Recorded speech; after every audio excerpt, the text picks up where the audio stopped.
భాగవత పద్యము నవమ స్కంధము.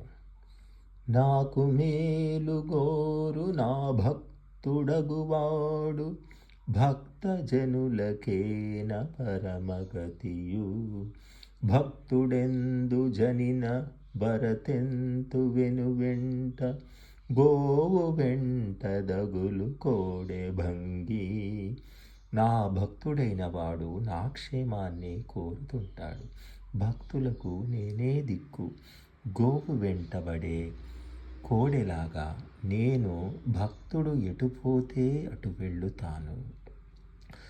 తనువు మనువు విడిచి తనయుల చుట్టాల నాలి విడిచి సంపదాళి విడిచి నన్నె కాని అన్యమెన్నడు నెరుగని వారి విడువ నెట్టి వారినైనా.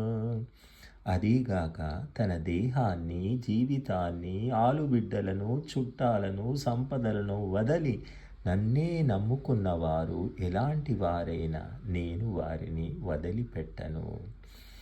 పంచేంద్రియముల తెరువుల వంచించి మనంబులందు పరమతులు ప్రతిష్ఠించి వహింతురు నన్నును.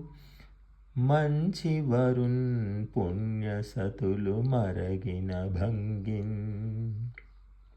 పతివ్రతలు ఉత్తముడైన భర్తను స్వాధీనపరచుకున్నట్లుగా పంచేంద్రియాల మార్గాలను అరికట్టి పుణ్యాత్ములు నన్ను తమ మనస్సుల్లో నిలుపుకుంటారు.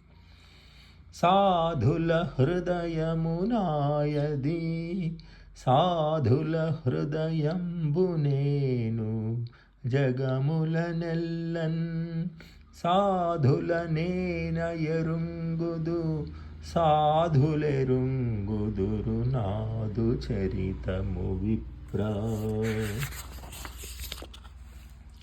ఓ బ్రాహ్మణుడా, సాధువుల హృదయం నాది, నేనే సాధువుల హృదయాన్ని.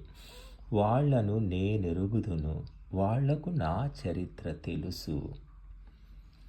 దారుణీసురులకు తపము విద్యయు రెండు ముక్తి చేయుచుండు ముదము తోడా. దుర్వినీతులైన దుర్జనులగు వారికి ఇవియు కీడు సేయకేలయుండు.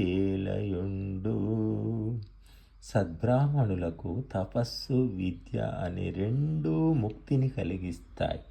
వినయం లేని చెడ్డవారైన బ్రాహ్మణులకు అవి కీడు చేయకుండా ఉంటాయా? నా తేజము సాధులలో నాతతమయ్యుండు వారి నలచు జనులకున్. హేతి క్రియ భీతినిచ్చుంచేతో మోదంబు చెరుచు సిద్ధము సుమ్మి. సాధువుల్లో నా తేజస్సు విరివియై ఉంటుంది.